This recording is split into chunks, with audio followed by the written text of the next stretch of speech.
নমস্কার, কণিকাস daily life নতুন আরও একটি ব্লগে সবাইকে স্বাগত জানাই। আজকে আমরা জোজো স্যামসাং হোমস্টে থেকে সকালবেলায় হাঁটতে বেরোবো। আর যেই নিচে নেমেছি, নিচে নেমেই দেখি রাস্তায় দেখুন কারা দাঁড়িয়ে আছে। 2-3 জন অতিথি দাঁড়িয়ে আছে। ওদেরকে দেখে তো আমি অবাক হয়ে গেছি, কারণ রাত্রেবেলা ওদেরকে আমি এক টুকরো চিকেনের পিস দিয়েছি, আর ওরা ঠিক মনে রেখেছে। সকালবেলায় যে আমাকে দেখতে পেলো, সঙ্গে সঙ্গে আমার সামনে এসে হাজির হয়ে গেল। আর দেখা মাত্র এত লেজ নাড়াতে শুরু করলো, তাতেই বোঝা গেল যে ওরা আমাদেরকে খুব পছন্দ করেছে। আর আমরা সবাই মিলে যখন হাঁটতে বেরোচ্ছি, আর ওরা একসঙ্গে জড়ো হয়ে আমাদের সঙ্গে মানে আমাদের সঙ্গে না, ঠিক আমাদের আগে আগে হেঁটে যাচ্ছে। মনে হচ্ছে যে ওরা আমাদেরকে রাস্তা দেখাচ্ছে। স্বাভাবিক, আমরা তো রাস্তা চিনিই না, আর ওরা আমাদেরকে পথ দেখিয়ে দেখিয়ে যাচ্ছে। এবার রাস্তার মাঝখানে একটাকে দেখে আমি আদর করছি, তার সঙ্গে আরেকজন চলে এসছে। খুবই ভালো লাগছিল ওদেরকে দেখে। আর আমরা যে আরও সামনের দিকে এগোচ্ছি, তখন আরও 2-3টে এদের সঙ্গে জড়ো হয়ে গেছে। সবাই মিলে সামনের দিকে এগিয়ে যাচ্ছে। আর আমাদের সকালবেলায় হাঁটতে বেশ ভালোই লাগছিল। এই দেখুন, সামনে আরও 2-3 জন জড়ো হয়ে গেছে। এই যে আমাদের আগে আগে ওরা ঠিক চলে যাচ্ছে। আর আমি তো হাঁটছি, সকালবেলায় বেশ হাঁটতে ভালোই লাগছিল, ঠান্ডা ছিল। আর একদিকে সকালবেলায় পাহাড় দেখছিলাম, আর একদিকে দেখছিলাম পাহাড়ের পাদদেশটা। মানে কি অপরূপ সৃষ্টি, একদিকে যেমন উঁচু তেমনি অন্যদিকে আবার নিচু। আর এই যে প্রতিটি হোমস্টের সামনে এত সুন্দরভাবে গাছগুলো লাগানো, সত্যি আমি এগুলোর ছবি না তুলে পারলাম না। সকালবেলায় আমরা হাঁটতে বেরিয়েছি হোমস্টে থেকে, আর হাঁটতে খুবই ভালো লাগছে, ভালোই ঠান্ডা আছে। এবার নিচের দিকে নেমেছিলাম, খুবই সহজ হয়েছিল, কষ্ট হচ্ছিল না। কিন্তু এখন হেঁটে হেঁটে এই যে ওপরের দিকে উঠছি আর হাঁপিয়ে যাচ্ছি। আর সকালবেলা হাঁটতে কিন্তু বেশ ভালোই লাগছে।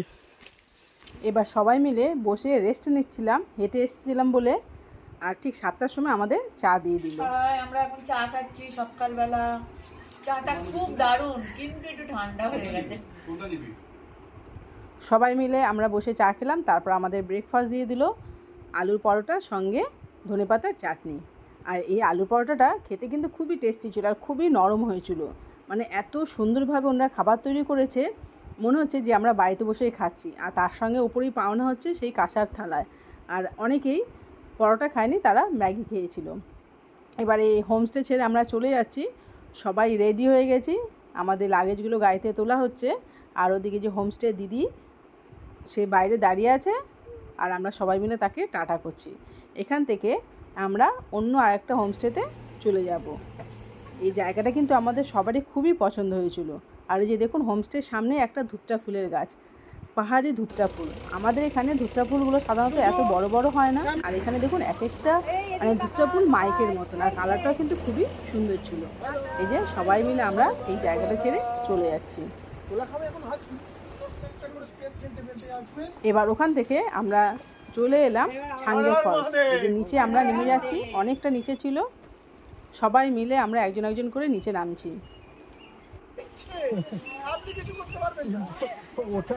বাসটা দেখা একটু, বাসটা।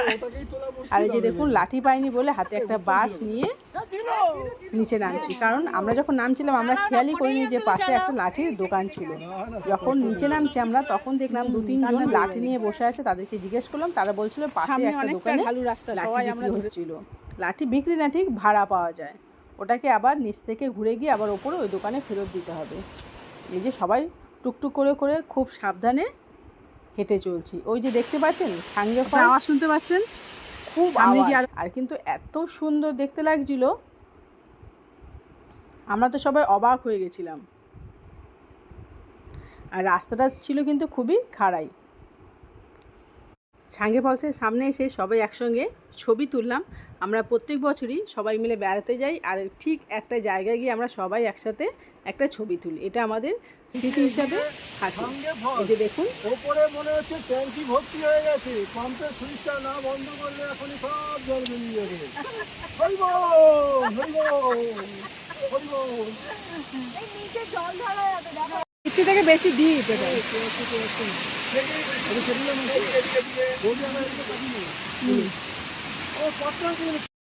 এর আগেও আমরা একটা ফলস দেখেছিলাম, বৃত্তি ফলস, সেটা ছিল অন্যরকম, আর এটা অন্যরকম। মানে ওটা আর একটু বড় ছিল, এটা একটু ছোট, কিন্তু অসাধারণভাবে জলটা পড়েছিল। আর আমরা সবাই কিন্তু নিচে নেমে একদম জলের কাছে চলে গেছিলাম।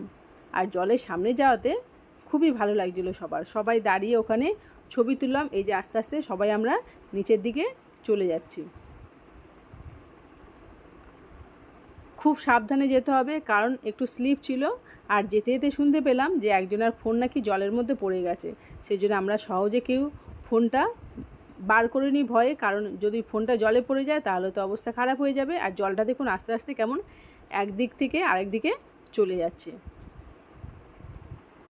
সবাই জলের সামনে যেতে না যেতেই যে যার মতো পোজ দিচ্ছে আর ছবি তুলতে বলছে। আর অসাধারণ একটি জায়গা সত্যি, এখানে গেলে মনটা কিন্তু আনন্দেই ভরে ওঠে। আর জলটা দেখুন কত সুন্দরভাবে পড়ছে, আর জলটা যখন পড়ছে তার সঙ্গে হাওয়াও কিন্তু গায়ে লাগছিল, আর অল্প অল্প করে জল গায়ে পড়ছিল, তাতেও কিন্তু বেশ ভালো লাগছে। এবার ওপরে উঠবো। এই ভালো আছি। আমরা এখন উঠে যাচ্ছি, উঠতে এবার কষ্ট। নিচ থেকে দুটো লাঠি ভাড়া নেওয়া হয়েছিল, একজন মাসিমণি আছে ওনার জন্য, আর একটা নেওয়া হয়েছিল যার অসুবিধা হবে সে নেবে। এই যে ওপরে আমরা উঠে চলে এলাম, এই যে দুটো লাঠি। এবার ওই যে দেখুন পাশের একটা দোকানে লাঠিগুলোকে জড়ো করে রেখেছে, এখানেই আমরা রেখে দেব।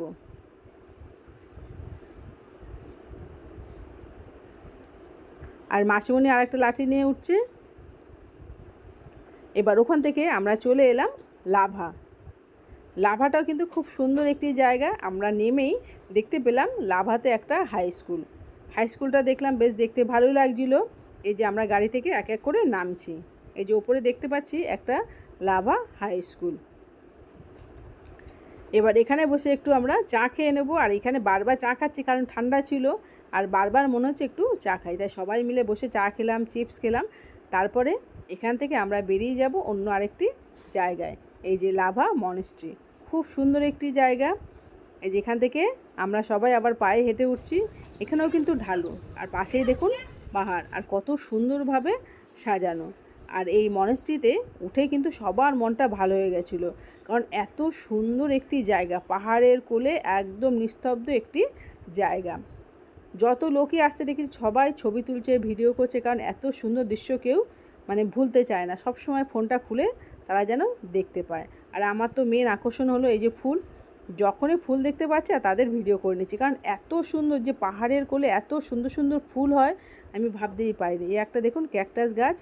আর যে মনেস্ট্রির ভেতরে আমরা সবাই ঢুকে গেলাম, এখানে বুদ্ধদেবের মূর্তি বসানো আছে, অনেক রকমের মূর্তি বসানো আছে। মূর্তিগুলো সম্বন্ধে সঠিক কিছু জানি না, কিন্তু বেশ ভালোই লাগছিলো, একটু ভিডিও করে নিলাম। পাহাড়ের কোলে খুবই সুন্দর একটি জায়গা, একদম নিরিবিলি। আর এই যে হচ্ছে এখানকার শিষ্য, এরা এখানে পড়াশোনা করতে আসে বাড়িঘর ছেড়ে, বাবা মাকে ছেড়ে। আর খুব সুন্দর একটি জিনিস আমি এদের কাছ থেকে জানলাম, যে এদেরকে এমনভাবে শেখানো হয়েছে যে কেউ যদি এসে এদেরকে বলা হয় যে একটু ছবি তুলবো বা একটু ভিডিও করবো, ওরা সঙ্গে সঙ্গে কী করছে, মুখ ঘুরিয়ে নিচ্ছে, না হয়তো ওখান থেকে উঠে চলে যাচ্ছে। প্রথমে তো বুঝতে পারিনি, 2-3বার বলার পরে ওদেরকে দেখার পরে তারপরে বুঝতে পারলাম। তারপরে সেই মনেস্ট্রির ভেতরে একটা দোকান ছিল, সেখানে আমরা ঢুকে পড়লাম। অনেক জিনিসপত্র এখানে আছে, সুন্দর সুন্দর জিনিস, কিন্তু এত ভিড়, কোনো জিনিসের দাম জিজ্ঞেস করাতে দোকান যারা ওখানে রয়েছে তারা কিছুতেই উত্তর দিতে পারছে না, কারণ এত ওদের ভিড় ছিল, অনেক কাস্টমার দাঁড়িয়ে ছিল। যাই হোক, আমরা ওখান থেকে আর কিছু কেনাকাটা করতে পারলাম না, ওখান থেকে আমরা বাইরে বেরিয়ে পড়লাম। তাও দোকানটা একটু ঘুরে ঘুরে দেখলাম যে কী কী জিনিস আছে। সব সময় তো যে কোনো জায়গায় গেলে আমরা কিছু না কিছু নতুন জিনিস দেখতে পাই, নতুন জিনিস জানতে পারি, এগুলো কিন্তু অনেক কিছু শেখার আছে। আমরা সমস্ত জিনিস থেকেই কিন্তু কিছু না কিছু শিখতে পারি, জানতে পারি। এই যে দেখুন, এই একটা জিনিস দেখলাম, কিন্তু অন্য কিছুতে আমাদের কাছে আসতে পারছে না, দাম বলতে পারছে না, সেই জন্য আমরা ওই দোকান থেকে কিছু কিনলাম না, ওই দোকান থেকে সোজা বেরিয়ে পড়লাম।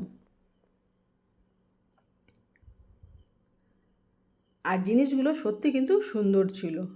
এই একটা ছিল খুব সুন্দর, হাওয়াতে এটা মিউজিক হয়, এটা দামটা ছিল অনেক, প্রায় 3,500 টাকার মতন। যাই হোক, আমরা ওখান থেকে বেরিয়ে পড়লাম। আর এখানে দেখুন সব ভেঙে চুরে ওরা আবার ঠিকঠাক করছে। এই যে নিচে আমরা আবার একটা দোকানে চলে এলাম, এই ম্যাডামের দোকান থেকে আমরা অনেক জিনিস কিনে নিয়েছি, কারণ উনি একটু দামটা কম বলছিল মানে ঠিকঠাকই বলছিল, সেই জন্য আমরা মানে যতজন গেছিলাম সবাই কিছু না কিছু ওই দোকান থেকে কিনে নিয়েছিলাম। তারপরে এখান থেকে আমরা চলে গেলাম আরেকটি খুবই সুন্দর জায়গা, সেটা হলো গুম্ফা মনিস্ট্রি, যেটা দেখে কিন্তু আমরা সবাই অবাক হয়ে গেছিলাম। খুব সুন্দর একটি জায়গা, একদম খোলা আকাশের নিচে অত সুন্দরভাবে যে একটা জিনিস আমরা দেখতে পাবো কেউ ভাবতেই পারেনি। এখানেও কিন্তু বুদ্ধদেবের মূর্তি বসানো আছে, আর এখানেও কিন্তু সেই শিষ্যরা ঘোরাফেরা করছিল দেখছিলাম, তারা কিন্তু এখানে থাকে, পড়াশোনা করে। তাহলে বন্ধুরা আজকের ব্লগটা এখানেই শেষ করছি, আর আপনাদেরকে এত সুন্দর দৃশ্য দেখাতে পেরে আমি কিন্তু খুবই আনন্দিত হলাম। তাহলে আজকের ব্লগটি কেমন লাগলো অবশ্যই কিন্তু কমেন্টস করে জানাবেন। সবাই ভালো থাকবেন, সুস্থ থাকবেন। চলে আসবো নতুন আরেকটি ব্লগ নিয়ে। সবাই ভালো থাকবেন।